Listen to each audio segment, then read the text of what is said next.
O caso Mary Bell, uma criança assassina. Em 1968, a pequena comunidade de Scotswood, em Newcastle, Inglaterra, vivenciou um horror indescritível. O assassinato de duas crianças em um curto intervalo de tempo abalou a todos, mas o verdadeiro choque veio com a revelação da identidade do assassino. Mary Bell, uma menina de apenas 11 anos. Este caso levantou questões sobre o mal, a responsabilidade infantil e os limites do sistema de justiça. Ao longo deste episódio, vamos examinar cada detalhe dessa história, desde o trauma da infância de Mary até o impacto duradouro que seus crimes deixaram. Mary Bell nasceu em um contexto de extrema pobreza e desestrutura familiar. Sua mãe, Betty Bell, era uma mulher instável, conhecida por seu comportamento errático e envolvimento com a prostituição. Há registros de que Betty tentou se livrar de Mary várias vezes, inclusive oferecendo-a para adoção pouco após o nascimento. Crescer em um ambiente como esse não apenas privou Mary de uma infância saudável, mas também a expôs a constantes abusos físicos e psicológicos. Relatos sugerem que Mary foi vítima de exploração sexual facilitada pela própria mãe, que supostamente a oferecia a clientes. Essas experiências traumáticas deixaram marcas profundas em sua personalidade. Em casa, Mary não encontrou apoio. Seu pai era ausente e sua mãe frequentemente a deixava sozinha por dias. Na escola, ela era considerada uma criança problemática, frequentemente envolvida em brigas e atos de bullying.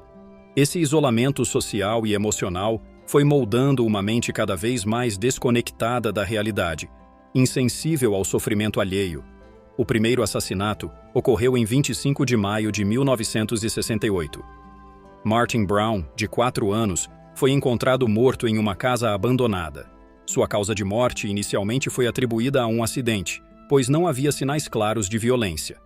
Entretanto, semanas depois, as ações de Mary e Norma levantaram suspeitas. Elas invadiram uma creche local, deixando bilhetes que afirmavam serem as responsáveis pela morte de Martin. Os bilhetes foram considerados uma brincadeira infantil, mas logo ficaria claro que havia algo mais sinistro por trás. Poucos meses depois, em 31 de julho, Brian Howe, de 3 anos, desapareceu. Seu corpo foi encontrado em um terreno baldio com sinais de estrangulamento. Ao contrário do primeiro crime, Mary deixou marcas deliberadas no corpo da vítima, incluindo a inicial M gravada com uma tesoura. Esse detalhe revelou não apenas a crueldade de Mary, mas também sua tentativa de reivindicar os crimes como uma espécie de assinatura. A investigação ganhou força após o segundo assassinato. Os detetives perceberam que estavam lidando com um criminoso extremamente jovem, o que tornou o caso ainda mais complexo. Mary e Norma logo foram interrogadas devido a relatos de vizinhos sobre seu comportamento estranho. Durante os depoimentos, Norma mostrou-se confusa e assustada, enquanto Mary manteve uma postura fria e desafiadora.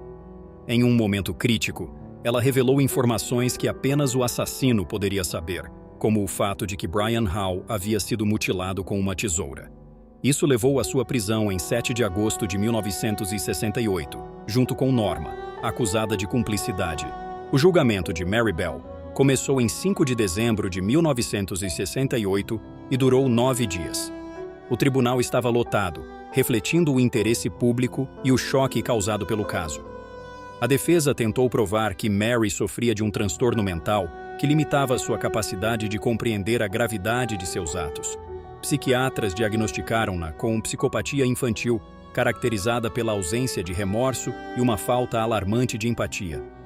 O júri, no entanto, decidiu por uma condenação por homicídio culposo, reconhecendo a responsabilidade diminuída devido à idade e ao histórico de abuso. Mary foi sentenciada a tempo indeterminado em uma instituição de segurança máxima para menores. Os especialistas que estudaram Mary Bell após sua prisão destacaram traços preocupantes em sua personalidade. Ela demonstrava uma inteligência acima da média, mas usava sua habilidade para manipular e enganar. Seu comportamento frio e calculista era um reflexo do ambiente de abuso em que cresceu, mas também indicava tendências inatas de psicopatia. Muitos criminologistas utilizam o caso de Mary Bell como exemplo de como o ambiente familiar e social pode contribuir para o desenvolvimento de comportamentos violentos. No entanto, o debate permanece. Até que ponto fatores biológicos podem predispor uma pessoa ao crime? O caso Mary Bell gerou debates intensos sobre a responsabilidade penal de menores de idade. Na época, não havia protocolos claros para lidar com crianças acusadas de crimes graves.